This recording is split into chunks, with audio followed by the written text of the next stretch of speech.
What's up, YouTube? Today I'm going to be taking the Adventure Force Tactical Strike and putting a K26 spring in it, and also doing a nice disassembly and paint job. I also padded the Plunger Head and greased up everything as I put it back together. Always remember when you do modular blasters that they are less likely to last. Generally, the plastics and stuff that are engineered in this are only meant for the type of springs they have and general stock usage. Whenever you upgrade a blaster, you end up running the risk of the spring maybe just being too much, or the batteries wearing out your flywheel motors if you don't replace your motors, etc. If you mod and no nerf, then this isn't anything new to you, what I'm saying right now. But if you don't, and you're just getting into the hobby, always remember that, yes, I do take steps to make this last longer, like padding the Plunger Head, but these are designed to do what they do. When you increase the power, they generally tend to last not quite as long. Now, one nice thing about this mod is that putting a K26 in this really isn't a huge upgrade from the stock spring that's in it. It only adds an extra 15-20 feet per second to the performance, but the accuracy with the hop-up is so much better once you have that K26. I've bought multiple ones of these and the Ballistic Ops Dart Zone as well, the Powerball, just so I could have comparison between K26 and stock spring, and the accuracy and the grouping is better, so I think it's worth it. Alright, let's go ahead and just jump right into the video. Alright, so today I'm going to take the Adventure Force Tactical Strike, and I really just can't stand this green at all. So this is going to have to get disassembled and painted, and also today I'll be putting in a length of K26 spring. I purchased this off of Etsy from Out of Darts. If you're into Nerf, you probably know who Out of Darts is, but if you don't, definitely check out Out of Darts on YouTube and Etsy. That is where I purchased my K26 springs. They're pretty affordable. Did take a few weeks to get here, but worth the wait because it didn't cost hardly anything for 2 springs. And the hobby like nerfing and using rival and things like that, it can get quite costly. So I've already put a K26 into this Ballistic Ops Powerball, and these are both manufactured by the same company and have the same internals. And I really liked the shell because, especially this kind of weird part back here, it looks kind of goofy, but as far as like cosplay, or if you just left the hopper off, like you can see I've already removed the hopper here just by pushing this. You can then pop the hopper out. Sorry, I don't do unboxings, so this is out of the box. I take stuff apart, paint it, put it back together, make it more powerful. And the point of the K26 isn't so much to make this blaster shoot harder. Sometimes whenever blasters shoot harder, they're less accurate. You have to alter things to make them as accurate. When I put the K26 inside of here, it definitely did shoot at least 20 feet per second harder, but it was also much more accurate, and the grouping was much more tighter. And I have 3 of these, and only put K26 in 1. So I had 2 control blasters to test it against. And already, you know, this does get a pretty good grouping, but once you put the K26 in it, man, does it tighten up. So the first thing I'm going to do is I'm going to use a Phillips head screwdriver to loosen all the screws. I generally start with the priming mech. No real reason, I just like to start here, and then loosen all the other ones. Okay, so as I stated, I removed the priming handle here first, took the screws out, took that off, and already this doesn't look exactly the same, but it is pretty darn close to the Powerball. And everything else inside looks pretty similar. And the springs in these are pretty beefy. They're not much less than the K26. Like I say, it doesn't add a lot of feet per second, but like I say, it sure does improve the accuracy. Now, anytime I take these apart, I am super careful to gently remove the shell pieces. And you'll notice that this comes apart separate from this, which is awesome, because I had no intentions of painting this. It's already gray for one thing. I like my blasters to be gray, black, orange colors like that. So the grip here is separate, which is nice because all I really wanted to paint was these green parts of the shell anyways. And before I started filming this, I went through and took pictures of the internals of this, and that's why I'm very careful to remove it. I don't want any springs or anything popping out. Luckily, for the most part, a lot of this stuff, like the trigger itself, is screwed into place, and this other spring here is screwed into place. This one is not. So this is one of those things that when you take it apart, if you're not careful, it goes pew and just goes flying wherever, which is not fun. So next thing is to start to remove all these internal pieces. Like I say, I did take multiple photos. I took one broad photo, and I also took several up-close photos of each section so that I don't get confused whenever I have to go and put this back together. Alright, my shell is all disassembled, and I took everything out of it. I have the grips off to the side. I have both shell pieces that I want to paint here. All the components that I want to leave orange, like the end of the barrel, I don't want to, of course, paint any of the internals. I want to leave the trigger orange and the safety orange, things like that, the safety lock. I removed all of that. In theory, you could just sand this and paint it without taking it apart, but I have to put the K26 in it for one thing, so there's that. And it just looks much better when you disassemble it and then paint it. Now the next thing is to sand it. When you sand this, you have to ask yourself a few things, like, do you want to leave the logos on? Do you want to leave on the Tactical Strike, or do you want to sand it off? And there's also another much smaller logo here for Adventure Force. This will focus, bada bing, bada boom.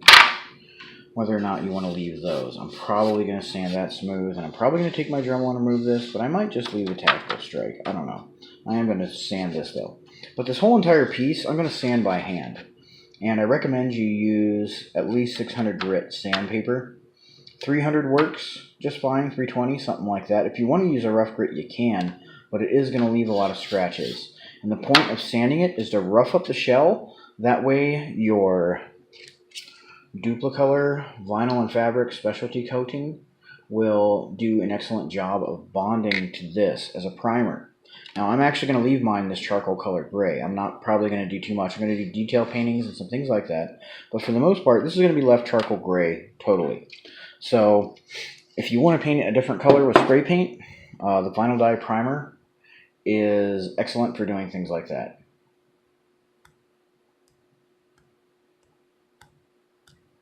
Alright, I now have both sides of the shell here sanded up. I am wearing a respirator, so sorry if my voice is a little muffled. I did not remove the Tactical Strike because the truth is, if I want, I can always pop this off later and paint over it.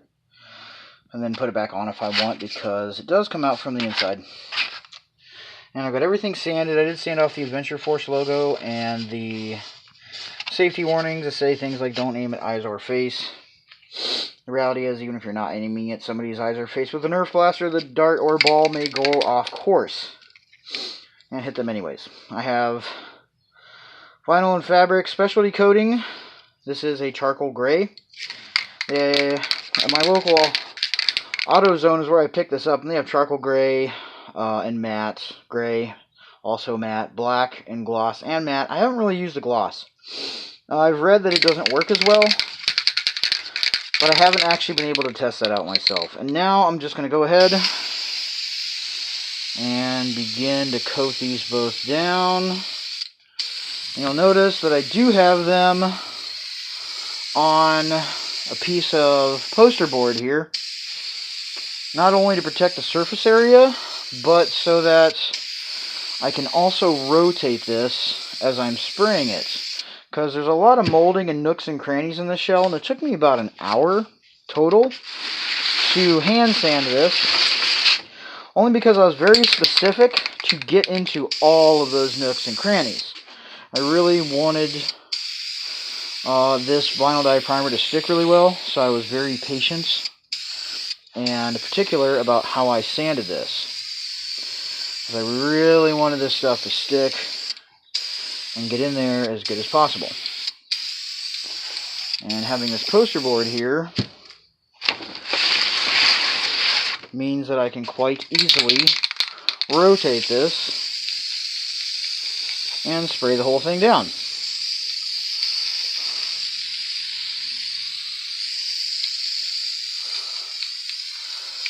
Ensuring that I get a nice, thick, even coat over both pieces.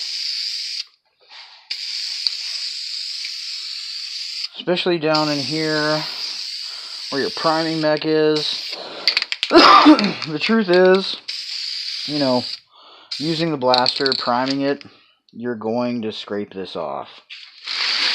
Doesn't matter how much vinyl dye primer you use or how much paint you put on top of it. In fact, I feel like the paint that you may put on top of it, whether you spray paint it or airbrush it or whatever, could quite possibly actually cause the paint to come off more quickly.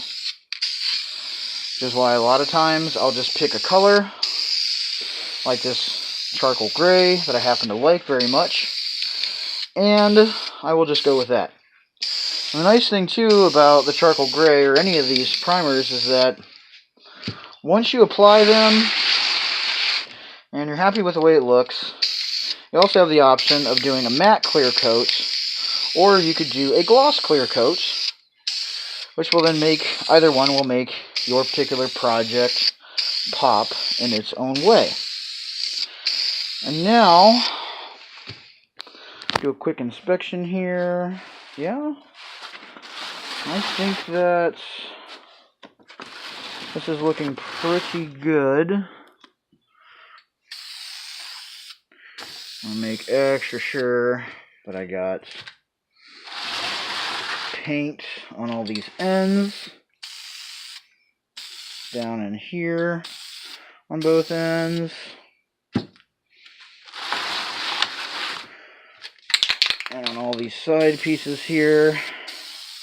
Because anytime I'm painting a Nerf blaster, usually these edges here that are closest to the mat that I'm painting on, they usually end up being, of course, the most sparsely covered of anything, obviously, because, you know, I'm spraying from upright and they're laying down. Okay, so while the vinyl dye primer is drying, I'm going to want to work on the internals a little bit, and I'm only going to do a couple simple things. One of which is I'm going to pad the plunger head. So I removed the plunger rod from the plunger tube, and you'll notice if you look inside the plunger rod itself, you see this indentation here on the end of the plunger rod. That is where I'm going to put my padding, right inside there. And the reason for that is this fits on a piece on the inside snugly. There is a raised area that fits inside this recessed area. And to stop that from just slamming plastic into plastic, which is of course definitely going to put shock through this entire plunger rod, plus your whole blaster. And that is just going to cut down the life of it. Anytime you modify a blaster and make it more powerful, you're automatically cutting down the life of it. So this is an extra little step just to help ensure that this is going to last a little longer. And to pad this, I have some 5mm thick EVA craft foam. And what I do is I take my plunger rod, just kind of shove it on in that, and you can see it makes an impression. And that inner circle is what you want to cut out, which is this piece here, which I'm going to then super glue into the end of this, so whenever you fire it and bang, it slams into here, it won't just be plastic slamming into plastic. Granted, this is really beefy. Feels really strong. There's like no flex in this. This is well molded, well engineered, and well thought out. So I'm not like taking something that doesn't work well and making it better. I'm taking something that works great and hoping that it will last a little longer, since I'm about to push its engineering limits a little past what they're meant to be.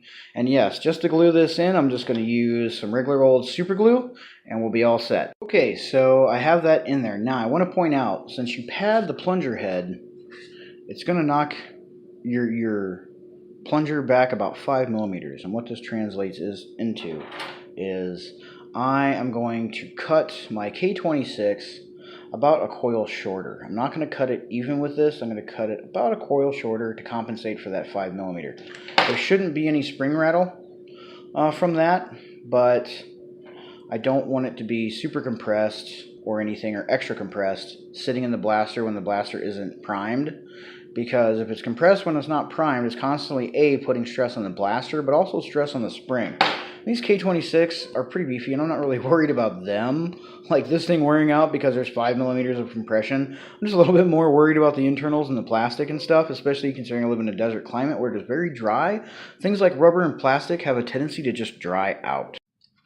Okay, so I've already marked here on my K26, put a bang right there with some silver Sharpie where I want to cut this. And if I was cool like Captain Xavier, I'd probably have some bolt cutters and this would be all clean and quick and nice, but I don't have that stuff. Instead, what I have is a Dremel, which is rather loud, so I'm probably going to try to cut the sound on this so it doesn't blow your eardrums out if you're wearing headphones, but yes, the Dremel is quite loud. I'm running mine at about 20,000 RPMs, a little bit under. And I'm going to go ahead and just cut this. Where's my mark? There's my mark.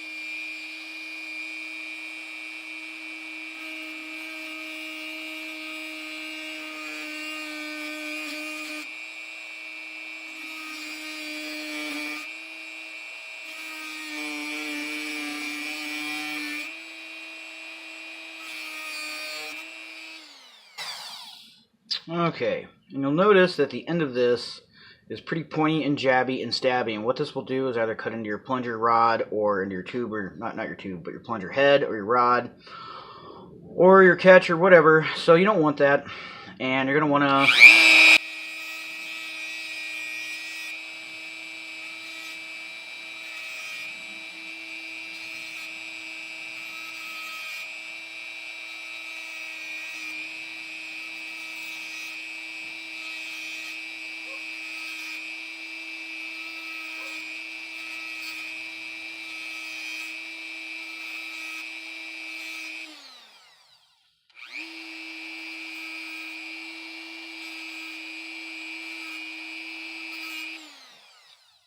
Okay, so what I did there was just round that off so it's not all jagged and pointy.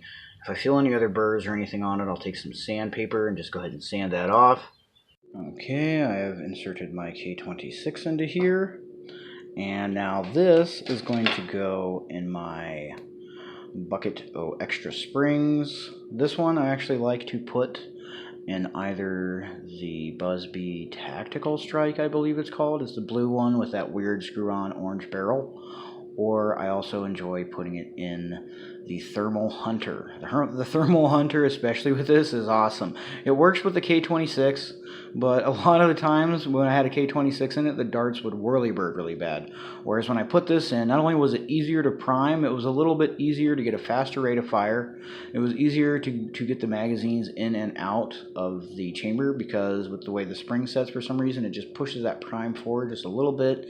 I don't know, maybe I just cut mine too long, but it really does turn the Tactical Storm into a nail driver. But I do suggest, if you do that with the Tactical Strike or the Thermal Hunter, that if you're going to do that, that you go ahead and put in a whole bunch of epoxy putty to reinforce your shell. I actually considered doing it with this blaster too, but just didn't. May go back and do that later. Okay, so now that you've got to this point, you're going to want to ask yourself, do you want to put it back together and paint it assembled, or do you want to paint the pieces individually? Since what I'm going to be doing is going to involve some overlap from one side to the next, and since I'm also going to be hand painting all this stuff, I'm going to go ahead and assemble it. And like I say, things carrying over from one side to the other. What I mean is, if I'm making brush strokes or dry brushing and going from one side of the shell, say like in the center axis, or the center recessed piece right here, I'm going to want to follow those brush strokes evenly over the top, cleanly to the other side. I don't want to paint each side separately, then put them together and have it look off and kind of goofy. And if you're just going for just plain, you could do that. If you want to spray paint some more stuff on it, go ahead and spray paint some more stuff on it. And of course, next, I am going to be going through here and reassembling all of the internal working parts, starting with basic stuff like the trigger mechanism and some of this other stuff here.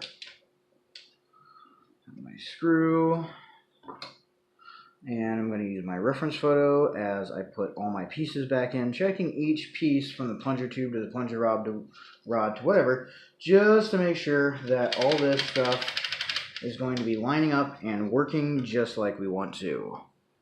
Quick area of note here that was a little bit tricky putting it back together was this little piece here. The shell didn't want to come together. I actually had to just bump this, just push a little bit in this direction to get the peg to line up, and when it did, both shell pieces snapped together quite nicely. And now I'm going to go and replace all these screws back into the blaster here, so that we can begin to put this all back together and have it fit nice and snug. And provided I didn't mess anything up, all this should then work quite perfectly. So the blaster is now back together and looks way better than what it did before, at least in my opinion, because I did not like the green.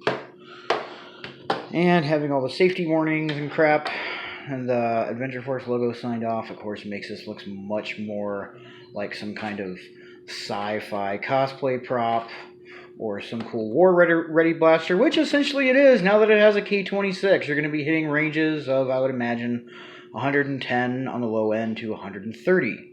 I know that Captain Xavier's chronograph tests were around 100 stock, or maybe it was 90 stock. But either way, it added 20 feet per second. So I would say high end 130, low end 110, average 115, 120. Somewhere around there. But it does give you a performance boost. But like I say, my reason is for the accuracy. And if you'll notice down here, this area here is glistening. That is because I coated this with silicone grease. This paint, or sorry, the vinyl dye primer, or the vinyl dye, whatever you want to call it, is going to wear off because this priming system here has no roller on it. If you've ever taken apart a Mega Twin Shock, you will notice that there are rollers on the priming. So that has a nice, that's why that's so smooth. I wish they would have spent a little bit of extra money in plastic and engineering for this primer and put in a roller. I may go through myself though and try to rig up one on my own just to make it a little more smooth. But for the sake of this video, we're just going to move straight on to the actual. Alright, so the first thing I did, which was off camera, was I took a black paint marker and used that to do some little black accents like here and on these lines and on these lines. And I like the paint marker especially because things like these lines are pretty hard to get with a brush without globbing it all over the place. And to do all these little holes, black, and these little studs here, black, and here and here. And you can paint pretty much whatever you want, however you want. This is just what I am doing. I considered doing this in black, but I decided just to leave it the gray. Next, I'm going to move on to a brush. This is a number 5 Artist Loft brush. This is actually donated to me. I did not buy it. What I have here is something I did purchase, which is Model Masters Silver Chrome Paint. And this stuff, a little bit of this stuff goes a long way. So it seems kind of pricey when you go and pick it up, but the reality is a little bit of it does go quite a long way. And what I'm going to do is get a little tiny bit on the paintbrush. I'm going to go ahead and wipe off the excess. And what I have is just a basic bit on here. And this is used for dry brushing. In dry brushing, you just take your brush, remove most of the paint, and then you just have some left, which when you're painting on something like this type of a surface gives you a pretty cool looking effect. And especially on areas like here where there is texture, as long as you don't put it on too heavily, it will really bring out that texture and really make all of that texture pop, which is, of course, the point and the goal and the idea. Okay. Hopefully all this is showing up. Seems like it's showing up pretty good on camera. Hopefully this is giving you a good idea of what I'm doing, because I am not going to film all the dry brushing and time-lapse it. That seems a little silly. But that is what I'm going to do to some various areas here. I'll do that off camera, and then I'll come back and show you what the paint job looks like whenever I am finished. Okay, and here it is all painted up. This will fit in nicely with my Dart Zone Havoc. Well, I guess the Adventure Force Havoc, but I painted it in similar colors. I used gold for this piece, and I used some gold here and here, but everything else was just dry brushed with that silver to make it look like old tarnished metal pieces. And like this area here and this area back here is what I was talking about with reassembling it prior to doing the brush painting, was just to get some of those different details and things consistent. And now I'm going to load up some rival balls into this and see if it will still fire.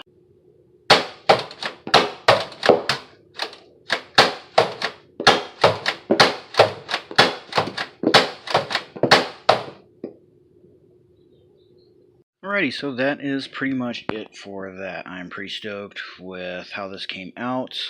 And if you don't much care for the silver, this, I mean, anybody I think could agree looks so much better than the original green, which I just find garish.